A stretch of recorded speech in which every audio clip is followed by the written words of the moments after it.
ನಮಸ್ಕಾರ ಸ್ನೇಹಿತರೆ, ನಾನು ಗೆಡ್ಡೆಕೋಸನ್ನ ಇವತ್ತು ನಮ್ಮ ತೋಟದಲ್ಲಿ ಹಾಕೋಣ ಅಂತ ತೊಗೊಂಬಂದಿದ್ದೀನಿ.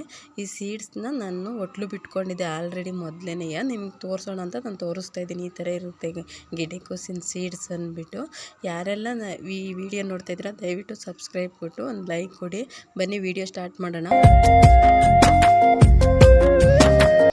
ನೋಡಿ, ಈ ಥರ ಒಟ್ಲು ಬಿಟ್ಕೊಂಡಿದ್ದೆ ನಾನು ಗೆಡ್ಡೆಕೋಸಿಂದು ಸೀಡ್ಸ್ ತೊಗೊಂಡು ಬಂದು. ನಾವು ಒಂದು 30 ರೂಪಾಯಿ 40 ರೂಪಾಯಿ ಕೊಟ್ಟು ನಾವು ಗೆಡ್ಡೆಕೋಸು ತರೋದ್ರ ಬದಲು ಒಂದೊಂದು ಕೆ ಜಿ ಅರ್ಧ ಕೆ ಜಿನ ಈ ಥರ ಸೀಡ್ಸ್ ತೊಗೊಂಬಂದು ಇಟ್ಕೊಂಡು ನಮ್ಮ ಗಾರ್ಡನ್ಗಳಲ್ಲಿ ಜಾಗ ಇರುತ್ತಲ್ವ, ಗಾರ್ಡನ್ ಆಗಲಿ ಇಲ್ಲ ಟೆರೆಸ್ ಗಾರ್ಡನ್ಗಳಲ್ಲಾಗಲಿ ಈ ಥರ ಒಟ್ಲು ಬಿಟ್ಕೊಂಡ್ರೆ ನಾವು ಒಂದೊಂದು ಎರಡೆರಡು ಈ ಥರ ಗಿಡಗಳನ್ನ ನಾವು ಹಾಕೋಬೋದು.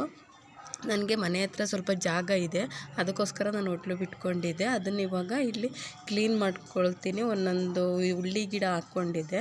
ಆ ಉಳ್ಳಿ ಗಿಡಕ್ಕೆಲ್ಲ ಸ್ವಲ್ಪ ಮಲ್ಕೊಬಿಟ್ಟಿದ್ದಾವೆ. ಅವು ಮಣ್ಣು ಅದಕ್ಕೆ ಬುಡಕೆ ಕೊಡಬೇಕು. ಆ ಥರ ಎಲ್ಲ ಕೊಟ್ಬಿಟ್ಟು ನಾನು ಈ ಮಧ್ಯ ಜಾಗ ಇರುತ್ತಲ್ವ, ಅಲ್ಲಿ ಒಂದೊಂದು ಗೆಡ್ಡೆಕೋಸಿನ ಗಿಡನ ಹಾಕ್ಕೊಳ್ತೀನಿ. ಇದಕ್ಕೂ ನೀರು ಹಾಕ್ಬೇಕಾದ್ರೆ ಅದಕ್ಕೂ ನೀರು ಹಾಕ್ಬೋದಲ್ಲ ಆರಾಮಾಗಿ ಅಂತ ಹೇಳ್ಬಿಟ್ಟು ನಾನು ಅದ್ರ ಮಧ್ಯದಲ್ಲೇ ಸ್ವಲ್ಪ ಕ್ಲೀನ್ ಮಾಡ್ಕೊಳ್ತಾ ಇದ್ದೀನಿ. ನೋಡಿ, ಈ ಥರ ಕ್ಲೀನ್ ಮಾಡಿಕೊಂಡು ನಾನು ಅದ್ರ ಮಧ್ಯಕ್ಕೆ ಒಂದೊಂದು ಸಸಿನ ಊರ್ತೀನಿ. ಅದು ನಾವು ಡೈಲಿ ನೀರು ಹಾಕೋದ್ರಿಂದ ಚೆನ್ನಾಗಿ ಗ್ರೋತ್ ಬೆಳೆಯುತ್ತೆ.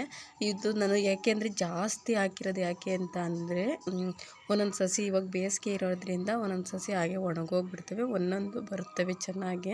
ಅದಕ್ಕೋಸ್ಕರ ಅದು ಒಂದೊಂದು ಸಸಿ ಒಣಗೋಗಿರುತ್ತಲ್ವ, ಆ ಜಾಗಕ್ಕೆ ನಾವು ಬೇರೆ ಇನ್ನೊಂದು ಶಿಫ್ಟ್ ಮಾಡ್ಬೋದಲ್ಲ ಸಣ್ಣ ಸಸಿಗಳನ್ನ. ಇವಾಗ ಬಂದಿರೋ ಸಸಿಗಳು ದೊಡ್ಡದಾಗಿರೋ ಮಾತ್ರ ಕಿತ್ಕೊಳ್ತಾ ಇದ್ದೀನಿ. ಇನ್ನೂ ಸ್ವಲ್ಪ ಸಸಿಗಳನ್ನ ಹಾಗೆ ಬಿಡ್ತೀನಿ ಅದರಲ್ಲೇ. ಇವು ಏನಾದರೂ ಒಣಗೋಗ್ಬಿಟ್ರೆ ಆ ಜಾಗಕ್ಕೆ ಇನ್ನೊಂದು ಅದನ್ನು ಕಿತ್ತಾಕೋಕ್ಕೆ ಸರಿ ಹೋಗುತ್ತಲ್ವ.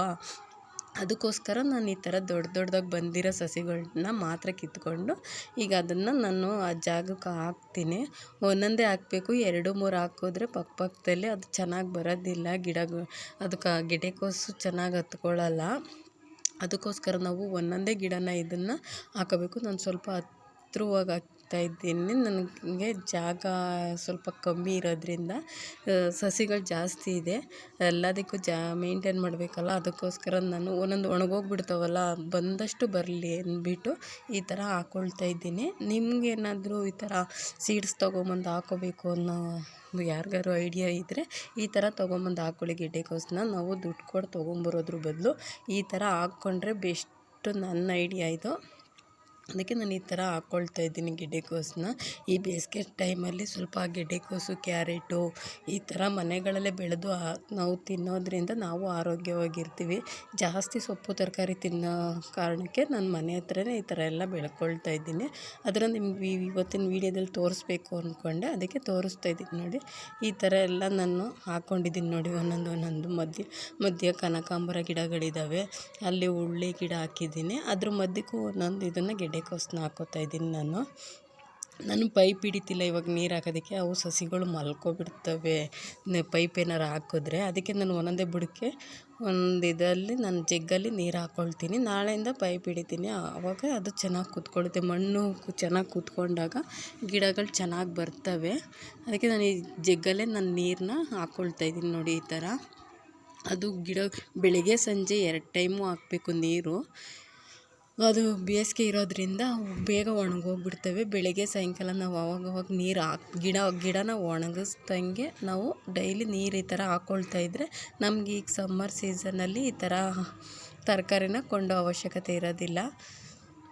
ಅದಕ್ಕೆ ನಾನು ಈ ಥರ ಹಾಕ್ಕೊಳ್ತಾಯಿದ್ದೀನಿ. ನೋಡಿ, ಎಷ್ಟು ಚೆನ್ನಾಗಿ ಇವೆಲ್ಲ ಈ ಥರ ಹಾಕ್ಕೊಳ್ಳೋದ್ರಿಂದ ನಮಗೂ ಸ್ವಲ್ಪ ತರಕಾರಿ ಹೊರಗಡೆ ಹೋಗಿ ತರಕಾರಿ ತೊಗೊಂಬಂದು ಅಡುಗೆ ಮಾಡೋದು ತಪ್ಪುತ್ತೆ.